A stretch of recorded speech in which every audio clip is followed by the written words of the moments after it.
नमस्कार मु डॉक्टर कनिनिका पंडा। आज आम फर्टिलिटी किछि टॉपिक्स ऊपर डिस्कशन करबा।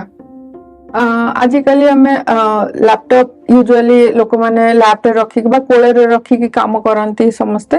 तो से ता द्वारा कोन हेता लैपटॉप रो जो हीट जनरेट होची लैपटॉप रो सेटा हमरो टेस्टिस को अफेक्ट करता है कारण हमर टेस्टिस टा स्क्रोटल सैक रछि जोटा के हम शरीर रो टिके बाहर अछि सो दैट टेम्परेचर तारो कम रहउछि शरीर टेम्परेचर जति कि ताठू 1-2 डिग्री कम थाए किंतु जदि हमें लैपटॉप को कोले रे रखिबा तारो इलेक्ट्रोमैग्नेटिक फील्ड हो तारो हीट जो जनरेट होछि ता द्वारा हमरो स्पर्म फॉर्मेशन को अफेक्ट करता है एंड स्पर्म रो क्वालिटी को अफेक्ट करता है।